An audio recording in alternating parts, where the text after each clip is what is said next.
me and my friends, we went to a very old sort of like set school. So it's in Bristol, which is a very, very, very old city in England. And it was like an all boys private school right next to a cathedral. A lot of the school was actually like the buildings that would have been used for the choristers and all this. So it was beautiful. It looked kind of Hogwartsy, like, so you Americans can kind of get like a visual, you know. And there was this one part of the building which was the oldest part of the school, and we had this caretaker um, who was like a very typical caretaker. Used to like spread all these like insane rumors about the teachers, like Mr. Cummings has got pierced nipples and a giant like, you know, tattoo of a skull and crossbones on fire, like, and he also teaches IT. So and so is having an affair. But he used to tell us this one part of the building was really haunted. So we used to stay behind after school quite a lot, because we were in a band together. So we would rehearse for a few hours. And in the winter, of course, it gets dark really early. And this one time we were like, yeah, let's go check it out. Let's go check it out. So the school was completely open. No one was in it apart from us. So we go to this place and we're all kind of psyching ourselves up. And it is a creepy part of the school. It's like not a lot of lights, really kind of like old windows. It's cold. It's kind of like drafty. It's the perfect setting. And we're kind of there. And my mate James was kind of getting a little bit into sort of like mild Satanism at the time. And he was kind of, you know, making us all be quiet and calling out to anything that could have been there.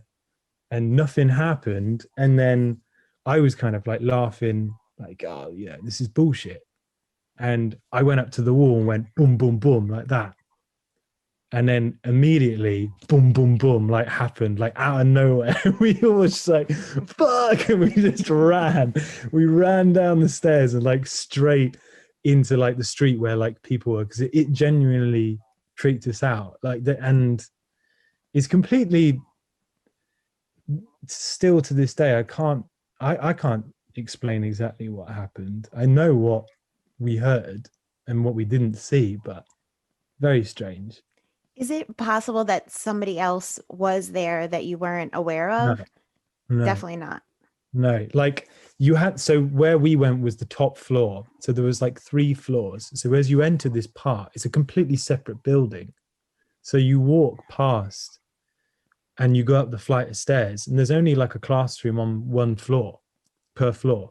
So you look in, there's no one there. There's no one there. All the lights are off. And yeah, like I said, it was winter. It was like dark. You would have seen a light in another room as you're going up. It was yeah, very, very bizarre. So how do you resolve that? What do you think in your mind? Do you just leave it as something like, I don't know, or do you think it was some sort of entity? Well, I so I've been brought up.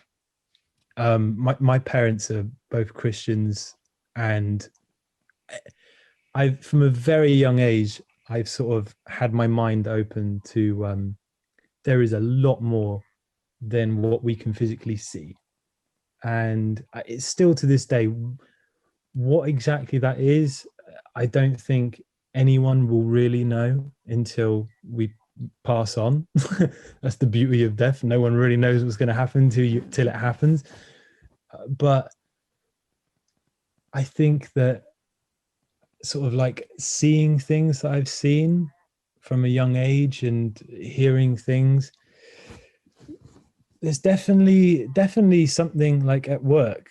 I mean, I went through years and years and years of being very interested, sort of like in everything kind of like paranormal, not to like the extent that it kind of ruled my life, but even like watching sort of like speakers talk about the visible light, for instance, and like what we can see as human beings and what actually there is I found absolutely fascinating. And the amount of physical things we can see is like, it's this much compared to the giant scope kind of out there. And small spectrum, yeah, it's like, I think the sooner that we realize or come to the conclusion that we can be smart enough to know that we don't really know anything, that's the only way to kind of move forward and think in the appropriate manner. I'm dumb as fuck. I'll probably die tomorrow. I'll be done. Oh, you figured it out. You're an idiot. Eat it. All right, Jim, do you have a story? Yeah, I had an ex-girlfriend years ago that wound up passing away.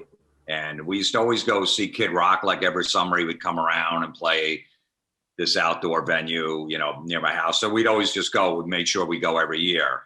And probably 2 years after she passed away, my friend called me up. He goes, "Hey, man, Kid Rock's playing tomorrow night. You want to go?" I was like, "Yeah, I don't know, man." He's like, "I got an extra ticket for you." I go, "Let me sleep on it." I was like, "I don't know." I felt weird going because that was our thing to do. And I just passed seeing him after those years. So that night, I don't know, maybe it was in my subconscious. I had a dream and she came to me in a dream. It's like, "Go to the show, go have fun. You're going to love it. You're going to believe me. You're going to thank me later for going to the show." And the morning I woke up, I said, "Yeah, I'll go." And I went to meet my future ex-wife there. Get out of here. Yeah. Wow. So do you think, so I'll ask you the same question. How do you resolve that? Do you think that it was something like, what do you really think? That it was just already in your mind, that it was a coincidence, or it that could have been, yeah, or, and then, it could have been, or she could have been like, messing with me because the marriage blew up after like 5 years. That's what I was thinking. Like, that's a great prank. At me like, "Don't worry, no, meet this one. It's going to be great for you." And then all of a sudden, long game right there. Yeah, the shit hit the fan. So it could have been, at first I thought, wow, you were being really nice. And now I'm like, okay, so I must have pissed you off somehow. Yeah. But it did, I did meet her there like the next day, which was strange. That's pretty cool. Yeah. What are your thoughts overall about like paranormal or what happens after we die? Do you believe, like, I don't know, I feel like a lot of comedians that come on the show feel like dead and over, but especially after having that experience, what are your thoughts? I don't know. I grew up strict Catholic and my mom was real Catholic, the whole family, although I went to Catholic school. So, you believe it, it scares you in the beginning, you're worried, about doing anything wrong, you're to burn in hell. Then you rebel against it, when you be like, get in your 20s, like, fuck that, I'm going to go out and have fun. I don't know. I'm still on the fence. I got a kid, I got him in like religion class, but I'm not sending him to Catholic school because I feel like he's got to believe in something. Right. He's 10 years old. Like, so I'm like, all right, let him go once a week to his class or whatever. He can get his confirmation and communion and all that. But I don't know. I'm not going to force it on him. We don't go to church every Sunday. So does he enjoy it? About it. I don't know. What's that? Does he like it? Yeah, he's all right. It's like he hangs with his friends and stuff. It's easy, but fuck them. The Catholic religion can really teach in like an hour. It's pretty simple. I don't know why they got to keep going back. It's the same shit. Right? We don't just fucking memorize the commandments. There's fucking 10 of them. Figure it out. Yeah, stupid. just don't be a dick to people. Yeah. Be nice. That's it.